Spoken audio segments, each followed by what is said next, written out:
Aloha! My name is Miss Yoshida. I will be your guide for our tour of the West. As you can probably tell from my greeting, I was born and raised in Hawaii. Aloha means hello and goodbye in the Hawaiian language.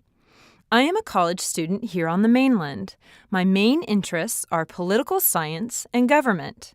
Someday, I hope to be elected to the United States Congress. On school breaks, I work as a tour guide. It's a great job. I get to meet all kinds of people while seeing cool places. Whenever we visit someplace new, I want you to think about two questions. What first attracted people to this place? And why are people still coming here today? For most of our tour, we will travel in vans, but we will also fly in airplanes to 2 stops. Do you hear that honk? That means it's time for us to hit the road.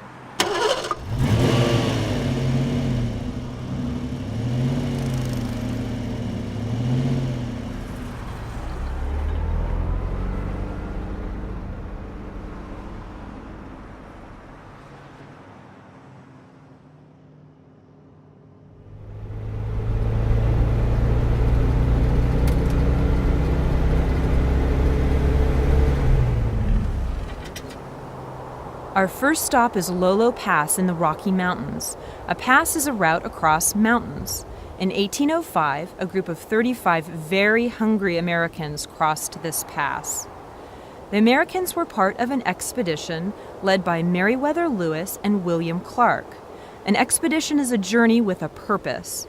The Lewis and Clark expedition had 2 purposes. The first was to find an all-water route from the Mississippi River to the Pacific Ocean. The travelers failed because such a route does not exist. Their second purpose was to explore the lands west of the Mississippi. This Lewis and Clark did very well. Their maps and journals gave Americans their first good look at the region we now call the West. When Lewis and Clark reached Lolo Pass, they were almost out of food. All they had left was a soup mix that everybody hated. The men survived by eating candles, bear oil, and 2 of their horses. Today, people come to this part of Montana to hike and fish. Some come to follow the Lewis and Clark Trail to the Pacific. Lucky for them, they don't have to eat candles or that awful soup to survive.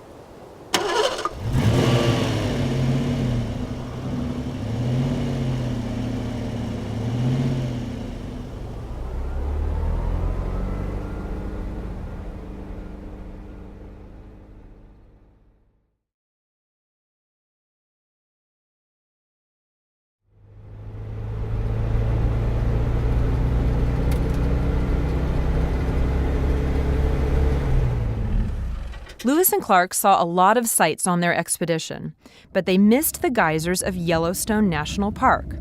A geyser is a hot spring that shoots boiling water and steam into the air. There are about 10,000 hot springs and geysers in Yellowstone. Geysers are nature's tea kettles. Water is heated deep inside the earth. When the water gets hot enough, it hisses and boils just like a tea kettle on a stove. What happens when this boiling water reaches Earth's surface? It shoots into the air. A geyser named Old Faithful erupts in a cloud of steam every 35 to 120 minutes. You are lucky. There she blows right now.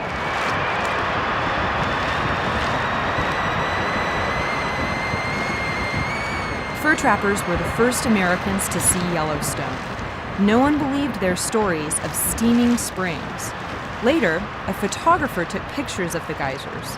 People were impressed with the photographs. The land around the geysers became Yellowstone National Park.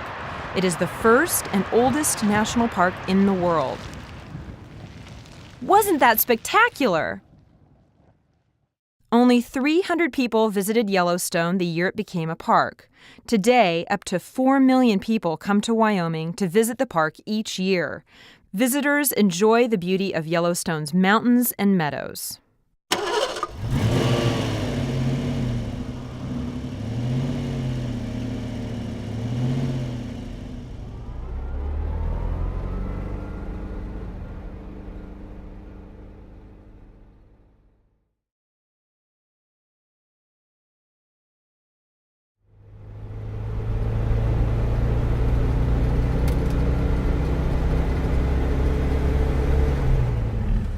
Welcome to historic Leadville, Colorado.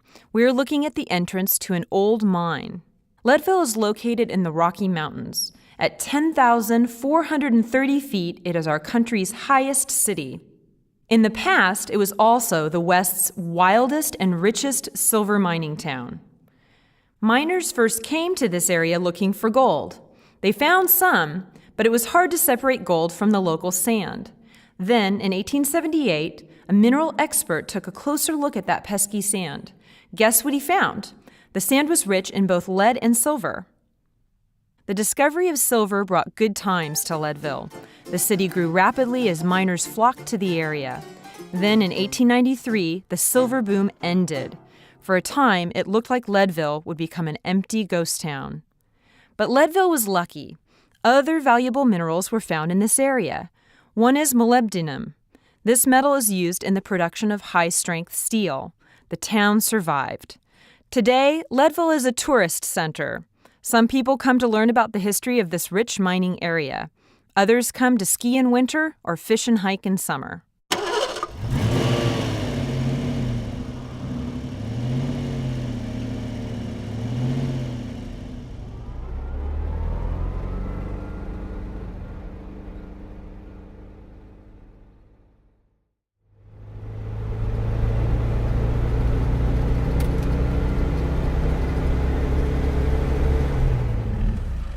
Two really great things happened to me when I was in 4th grade. First, I was elected to my school's student council. That's how I got interested in government. Second, my family visited Disneyland. The park seemed magical to me. At closing time, my parents had to drag me away. Hey, there's Mickey! Disneyland is in Southern California. It is part of a giant entertainment industry. This industry began by making movies. America's first movies were made in the Northeast. But movie makers needed sunny days to film outdoors. The Northeast is often cloudy and rainy.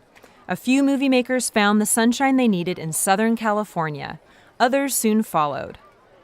The movie industry soon attracted a man named Walt Disney. Disney arrived in Southern California in 1923 with one big goal. He wanted to make people happy. And he did. Disney's cartoons delighted kids of all ages. So did his movies, television shows, and the Magic Kingdom of Disneyland. Disneyland opened in 1955. It was a huge success. This year, as many as 14 million people will visit the park. Do you know why? It still makes people happy.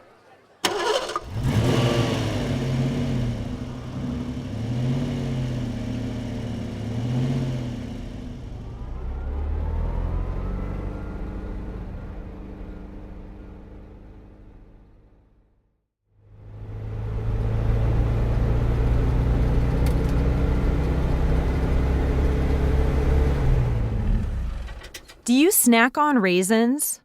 Spread strawberry jam on your toast. Pour ketchup on your French fries? Look around you. Those foods probably came from California's Central Valley. The Central Valley is shaped like a long bathtub. The sides are formed by mountain ranges. The bottom is covered with deep, rich soil. Summers here are long and warm. Does this sound like a good place to farm? It is.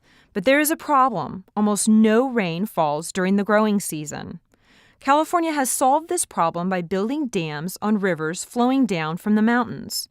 Water collects behind the dams in winter. In the summer, this water is used to irrigate crops. Irrigation turned the Central Valley into America's fruit and salad bowl. More than 150 fruits and vegetables are raised here. You probably eat some of them every day. The Central Valley is also a center of farming technology. Technology is the use of tools and ideas to meet people's needs. Scientists here have invented many machines to help farmers pick their crops. One is a tomato picking machine. This machine is so gentle that it can pick up an egg and pack it in a box without breaking it.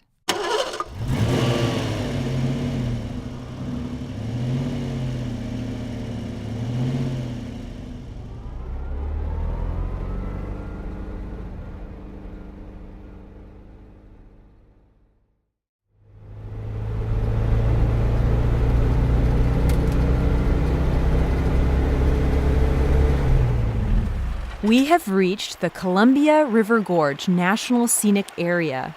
A gorge is a deep, narrow valley with steep walls. The Columbia River cut this beautiful gorge out of rock. The Columbia River begins in the Rocky Mountains in Canada. It flows 1,200 miles south and west into the Pacific Ocean.